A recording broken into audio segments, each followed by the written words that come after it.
should understand that these people were working against me, trying to get me out of town. Yeah. But when they saw this fence and heard that it was provided by the Seventh-day Adventist Church in North America, then they got interested. Oh, we thought you were beginning your own church. I said, no, this is a worldwide church. It's not my personal church. And then later on, they started asking questions. When are you starting your church here? And it is when I told them that, well, if you understood what it means to start an Adventist church here, maybe you wouldn't ask that question. And they said, what it means? I said, well, I pitch up a big tent, call people together, preach to them, and when I finish preaching, some of your members will not want to go back to your churches. And they said, it means you will have told them something that we didn't tell them. And I said, yes. And they said, well, if one of the pastors said, if that be the case, then I will follow those members and join your church.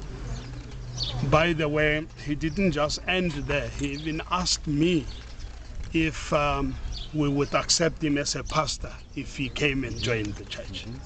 So I had to explain to him that we wouldn't do that.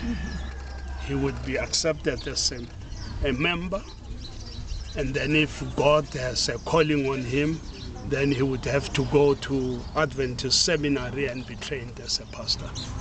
And he agreed with me that he would do the same in his church. Yes.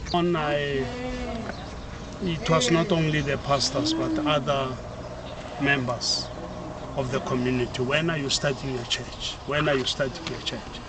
So I was forced to go to the chief and ask for a piece of land where we can build a church. See, it's community land here. You can't just go out and buy land. You have to make a request of the chief. So when I went to the chief and I told him what I wanted, he said, oh, we've been wondering when you will be coming.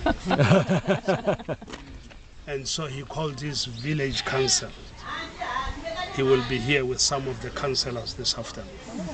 He called them together and he presented me to them, and he told them I needed a place to build a church. So one of the councillors stood up and said, man, who's this man? We don't even know him. Where does he come from? We have got enough churches here. We don't want more churches. He comes from where we don't know and he wants to come and build a church here. No, let him go. But the chief looked at him and said, hey, do you know who we are talking about? And the man, no, I don't know him. That's why I'm asking. And the chief asked me to stand. And he said, you don't know this man? You don't know Nhlengelo? This is Nhlengelo himself. So Nhlengelo, everybody knows about it here.